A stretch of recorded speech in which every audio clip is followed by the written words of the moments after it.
No matter how you feel about the United Nations, it's the one place on planet Earth where nations get together and attempt to speak with one voice.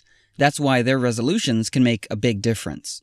So when people all around the world see that approximately 40% of the UN Human Rights Council resolutions were against just one country, most of us would assume that country must be a really bad place. Perhaps ruled by, say, a genocidal dictator who kills his own people, or maybe a tyrant continually threatening to annihilate another country.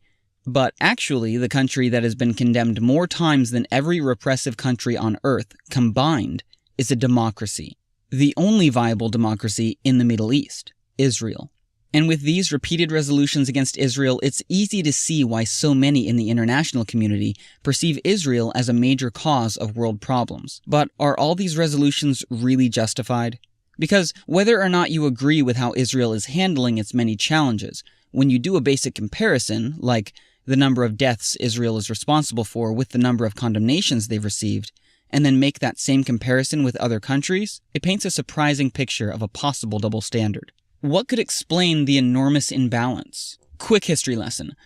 In 1975, Cuba needed to gather support in order to take down the biggest democratic superpower dominating the global schoolyard, the United States. Seeing how the UN was mostly controlled by the democratic superpowers, Cuba, along with other communist nations, finally found a way to even the playing field, because it just so happened that, at the same time, a number of Muslim countries were looking for new, creative ways to gang up on Israel.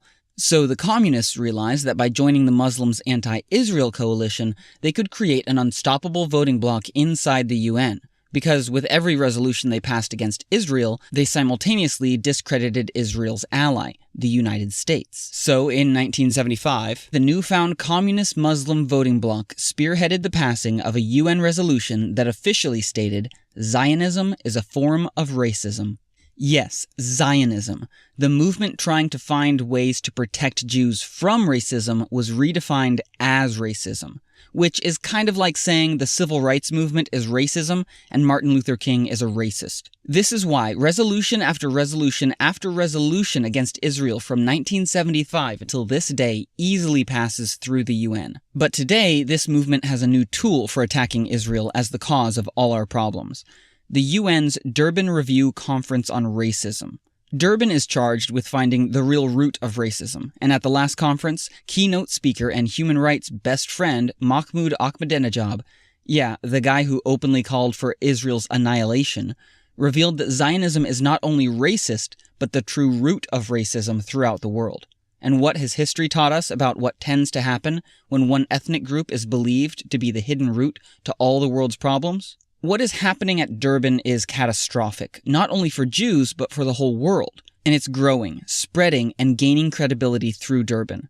In fact, this year, representatives from over 140 different countries will descend on New York City for Durban as speakers work to convince them about the secret Jewish cause to worldwide racism. Let's learn from history and this time act before false accusations lead to violence. We cannot leave this message unchallenged. We need your help. We're asking you, your friends, families, neighbors, and faith community to join us in New York City and expose this threat and confront this lie before it once again takes hold of half the world.